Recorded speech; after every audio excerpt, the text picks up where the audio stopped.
possamos nos entregar tudo que nós temos a Ele, porque tudo isso aqui que está acontecendo é por Ele. Nada é por nós, nada é para nós sentirmos alguma coisa, mas é tudo por causa dele e para Ele, para que o reino dele possa ser manifestado em nosso meio. Amém? Que os nossos ouvidos e olhos sejam abertos nessa noite e que tudo que nós fizermos aqui seja para ti, Jesus. Deus conosco, Deus sempre presente, meu amigo eterno, seu amigo eterno, seu para ver.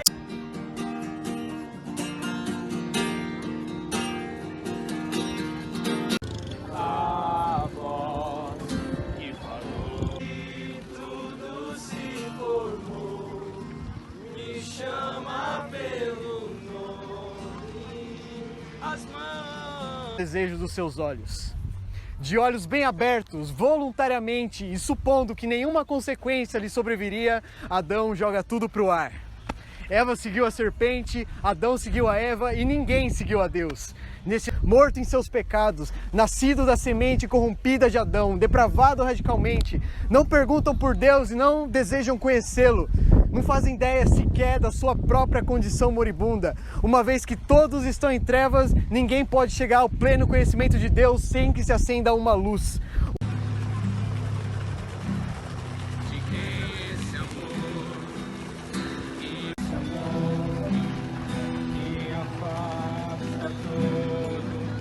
Impediu de chegar até Deus. Só que eu já pensei muito e tenho certeza que quase todos aqui já devem ter pensado disso. Mas o que eu tenho a ver com Adão? Quem errou foi Adão, não foi eu. Por que eu tenho que pagar por um preço sendo que não fui eu que cometi?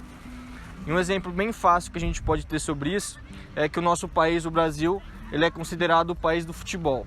Nós somos a seleção que é pentacampeã, a única seleção que já teve 5 Copas do Mundo. E nós nos consagramos pentacampeão, nós nos consagramos campeão do mundo. Só que ninguém aqui jogou a Copa do Mundo, ninguém aqui estava dentro daquele campo. Mas cada jogador que estava naquele campo representou a sua nação.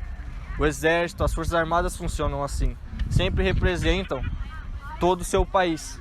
Quando Adão ele cometeu aquele erro, ele estava representando toda a humanidade. Quando Adão comeu daquele fruto junto com Eva, ele estava representando todos nós. E semana retrasada, quando foi falado sobre a morte, acredito que já falou um pouco sobre isso. Chega um determinado momento em que toda a esperança que a humanidade tinha foi focada em um homem. Todo mundo já sabia que Cristo estava ali, mas muitas pessoas não quiseram reconhecer.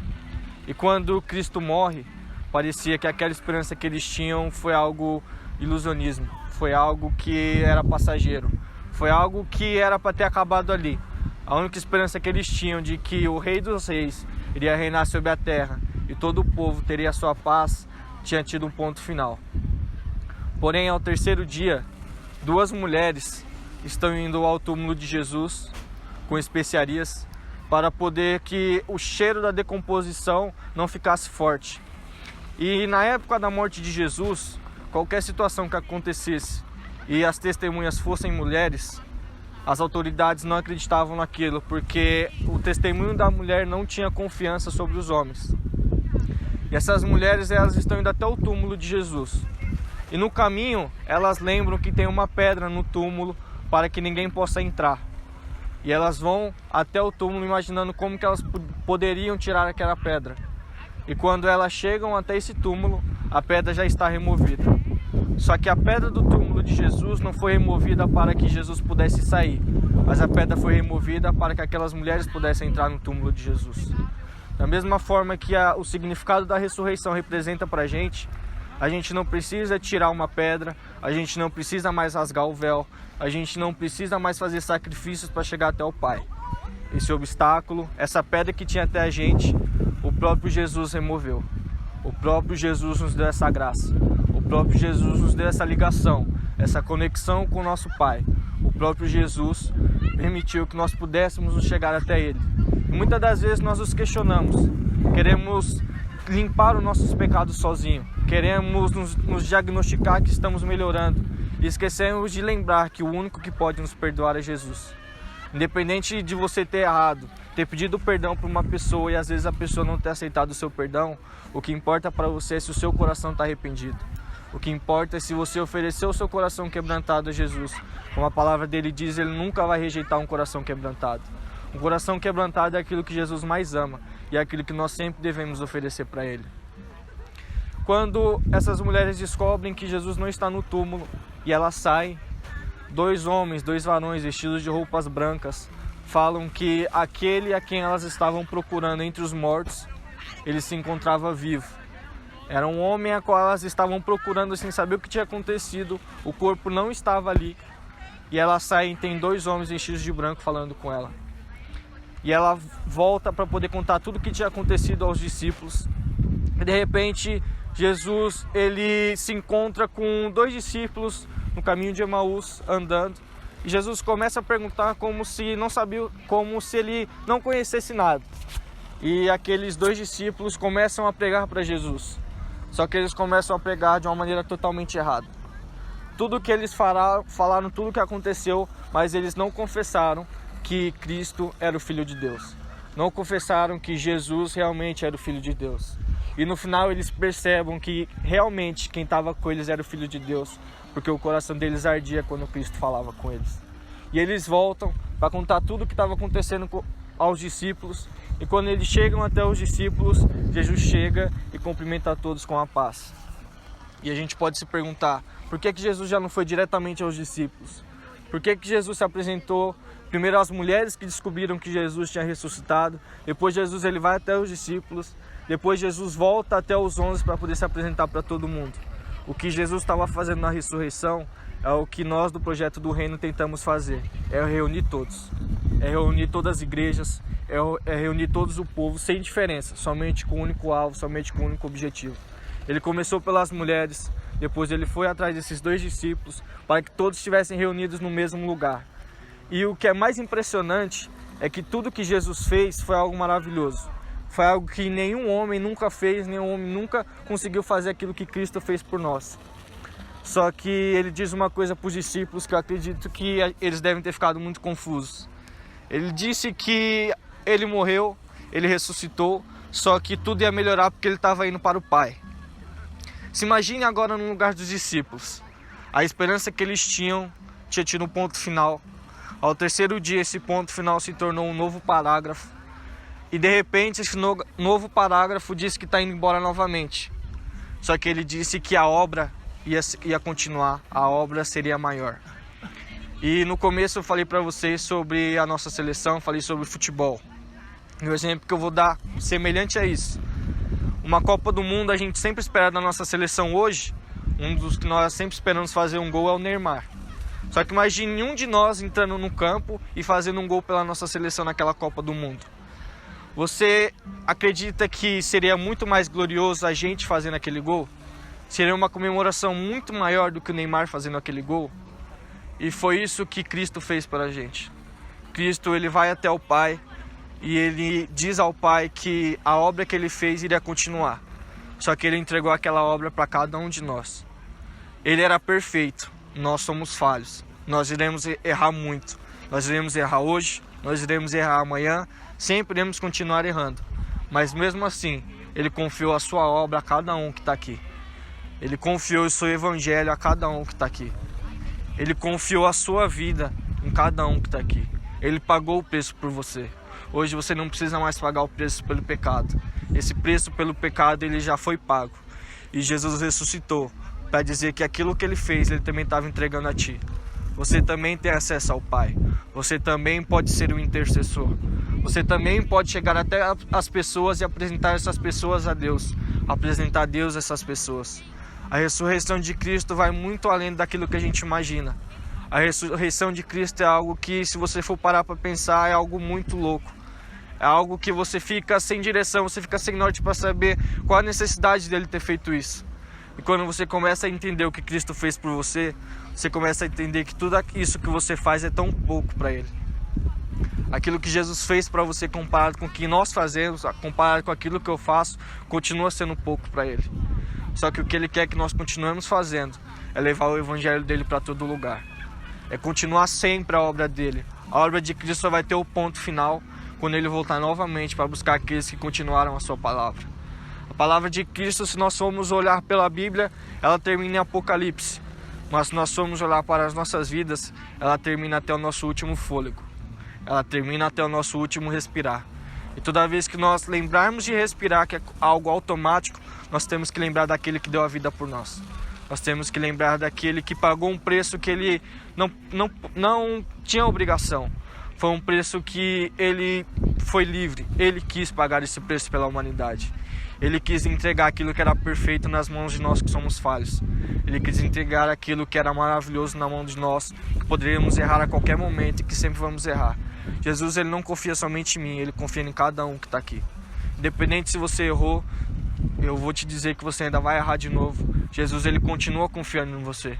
Ele sabe que aquilo que Ele entregou na mão de cada um, nós seremos capazes de concluir. Nós podemos olhar para a nossa vida hoje e falar: Senhor, isso não é para mim. Não tem como, eu não tenho capacidade para isso. Eu não tenho nenhum tipo de condição, Pai, de poder cumprir o que o Senhor entregou para mim. Só que Ele te disse que Ele pagou um preço para você poder cumprir isso que Ele colocou na sua vida. Independente do tamanho que seja, independente da distância que você enxerga, hoje não existe mais distância entre você e o Pai. Cada um está aqui e o Pai está dentro de cada um. Você não é somente mais um ser humano comum, você não é mais um mero mortal. Hoje você é templo do Espírito Santo. Hoje você é morada de algo que é perfeito. Hoje você é morada daquele que deu a vida por ti. Hoje você é chamado de filho daquele que criou tudo que você possa imaginar. Você é chamado de filho e você recebeu uma grande autoridade. Nós costumamos sempre, quando terminar as nossas orações, falar sempre em nome de Jesus. Nós vamos curar uma pessoa, nós curamos em nome de Jesus. Nós vamos expulsar um espírito maligno, nós expulsamos em nome de Jesus. Só que isso que nós recebemos foi uma autoridade que muitas das vezes nós esquecemos. Quando Jesus ele vai até o Pai, Ele nos deixa o seu nome. Ele nos deixa a tua autoridade. Ele nos entregou até o seu poder para a gente. Nós não somos capazes, nós não somos merecedores, nós não somos dignos. Nós não vamos para o céu porque nós somos bons. Nós vamos para o céu porque a graça de Jesus nos alcançou.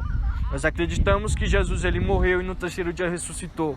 Nós acreditamos que a boa obra só vai terminar no nosso último fôlego.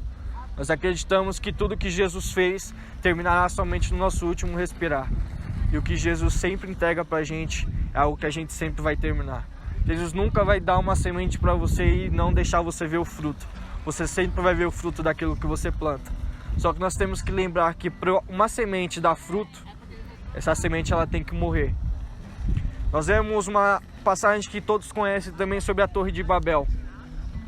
Chega um momento em que os homens querem chegar até Deus e eles querem construir uma torre que chegasse até os céus. Só que o reino espiritual é totalmente diferente. Para você poder chegar até Deus, você não precisa crescer. Para você chegar até Deus, você precisa diminuir. Para você ser cheio de Deus, você precisa esvaziar. Para você receber o Espírito Santo, você tem que estar completamente vazio do mundo. Para você receber algo espiritual, a sua carne tem que estar vazia. Nós jejuamos não é para passar fome. Nós jejuamos porque nós começamos a ficar vazios para poder ser cheio de Deus. E ser cheio de Deus não é você chegar somente até o talo. Ser cheio de Deus é quando você começa a transbordar e a água que tem dentro de você começa a se tornar um rio. E as pessoas que estão do seu lado que possam se tornar uma terra seca, quando você está cheio, essas pessoas começam a receber a sua água. Com o tempo, essa terra seca ela está se tornando um barro. Depois disso, aquela terra seca ela já começa a guardar um pouco de água. Quando você começa a ver, essa terra seca está virando um pequeno rio. Daqui a um tempo, essa terra seca que começou junto com você, se tornou um rio junto com você. E quando você começa a juntar rios, você começa a ver que essa água não tem fim. Você não sabe onde essa água começa e nunca vai saber onde essa água termina. Mas você sabe que através da água que você permitiu ser enchido, essa água foi multiplicada. Essa água foi até os confins da terra. E a palavra de Cristo é assim. Não importa aonde ela vai chegar, o importante é sempre você compartilhar. Independente da pessoa que está do seu lado, independente da crença da pessoa, independente do tipo que ela é, sempre compartilhe a palavra de Jesus. Eu tenho grande testemunho da minha vida, testemunho da minha família por parte de pai, de muitas coisas que, se formos olhar para a minha vida, para a vida dele, jamais era para termos conhecido Cristo, jamais era para estarmos na igreja. Só que Cristo, ele é um ser que a gente não consegue imaginar a ação dele. Ele é um ser que onde quer que ele chega, ele muda. Onde quer que ele chega, ele transforma. A ressurreição de Cristo, ela também te deu esse poder. Onde quer que você chega, aquele ambiente tem que ser mudado. Aquele ambiente, ele tem que ser transformado. Qualquer casa que você entra para visitar, essa casa tem que ser mudada. Você recebeu essa herança, você recebeu esse nome de filho. Jesus morreu e ressuscitou para te dar essa autoridade. Ele deu o nome dele para que onde quer que você fosse, você pudesse representá-lo. Ele te deu o evangelho, ele te deu o poder, ele te deu acesso ao Pai, ele te deu acesso ao lugar santo dos santos, ele te deu acesso à presença do Todo-Poderoso. E que o melhor presente que você pode dar para qualquer pessoa é levar o nome dessa pessoa a esse lugar. É chegar a Deus e apresentar o nome dessa pessoa. Às vezes essa pessoa não sabe nem o que está acontecendo, mas você está apresentando ela ao seu Pai. E você apresentando ela ao seu Pai, vai chegar um momento que, assim como ele fez com você, que ele te adotou, ele também vai te adotar essa pessoa. E essa pessoa vai chegar um momento que ela também vai começar a chamar Deus de Pai. Também vai começar a se entregar a Ele. Eu quero que você entenda que a ressurreição de Cristo, ela foi um começo de algo muito grande. Um começo de algo que nós nem podemos imaginar como será o fim. Mas de uma coisa nós temos certeza, que essa palavra, essa ressurreição, este homem, ele vai chegar até os confins da terra. Nenhuma pessoa irá morrer sem conhecer Cristo. Nenhuma pessoa irá morrer sem saber o que Jesus fez por nós. E que nós possamos ter sempre na nossa mente que Cristo, ele ressuscitou para te dar autoridade. Cristo ressuscitou para te dar uma identidade. E você tem que saber que você é filho.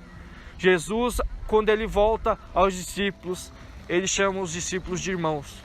Em João 15, ele vai chamar os discípulos de amigo. Jesus nunca vai nos chamar de algo inferior a ele, muito pelo contrário. Ele tinha toda a sua glória, como nós cantamos aqui. Ele se vestiu na criação. Imagina ser perfeitos e vestindo em algo imperfeito, em algo falho. Ele fez isso por nós. E além de tudo isso, ele nos deu grande acesso. Que nós nunca possamos esquecer esse acesso que nós temos. Nós nunca possamos esquecer que nós somos ligados ao Pai e que a qualquer momento nós podemos estar junto a Ele. Independente de onde quer que você esteja, Cristo também sempre estará com você. Você tem o Espírito Santo dentro de você. Use o Espírito Santo, use o poder que tem dentro de você. Não negue o dom que Deus te deu. Não negue as características, as qualidades que Deus te deu. Pare de olhar para os seus defeitos, porque os seus defeitos, muitas das vezes, Deus o torna ele em qualidade. Muitos daqui sabem, eu já compartilhei várias vezes aqui nos nossos encontros, de que eu era uma pessoa muito tímida. E quando eu comecei para a igreja e fui desenvolvendo algumas coisas e pessoas falavam para mim sobre ministrações, jamais eu queria isso, porque isso era um defeito meu. E aquilo que era um defeito, aquilo que era a minha fraqueza, foi onde Deus me fortaleceu. Aquilo que para mim era o meu ponto fraco, foi onde se tornou meu ponto forte. Aquilo que eu não me via, hoje eu me encontro. E é assim que eu quero que você entenda. Onde você não se encontra, é onde Deus quer que você vá. Onde você jamais imaginou que você estaria, é onde Deus quer te levar. Só que quando você orar, quando você for falar com o Pai, não tenta fazer com que a vontade do Pai seja a sua. Mas quando você orar ao Pai, que você possa entender que a vontade dele se torne a sua. Porque os planos de Deus é muito maior pra gente. Nós nunca imaginaríamos que Jesus viria da forma que ele veio. Jesus, ele nasceu numa manjedoura. Quando os 3 magos souberam que nasceriam os reis dos reis, o primeiro lugar que ele foi procurar Jesus foi no palácio, foi através do rei Herodes. E quando ele chega naquele palácio, no governador de Israel, ele não encontra nenhuma criança nascendo. Eles continuam seguindo aquela estrela. E sabe onde ele encontra o rei dos reis? No braço de uma mulher simples, que estava casada com um carpinteiro, numa casa bem simples. E o rei dos reis se tornou um homem bem simples. O rei dos reis não veio como um homem rico, não veio como um homem que tinha tudo para poder governar neste mundo. Ele veio como um simples. E o evangelho de Cristo é simples. O evangelho de Cristo não é algo difícil, não é algo complexo, é algo simples. Só que nós sempre queremos colocar barreira. Muitas das vezes, antes de nós queremos demonstrar o amor para os nossos amigos, nós começamos a demonstrar o que ele tem que fazer de certo ou errado. Só que a transformação que acontece no ser humano não é através da gente. A verdadeira transformação é quando o Espírito Santo age. Não somos nós que convencemos o homem do pecado, mas assim é o Espírito Santo. Então que nós podamos sempre pensar que o que Cristo fez não é só pra gente. A ressurreição de Cristo, o poder da ressurreição é um poder que foi contagiado, é um poder que foi manifestado, é um poder que hoje nós podemos levar para qualquer lugar. Amém? Como eu posso ser assim, querer tanto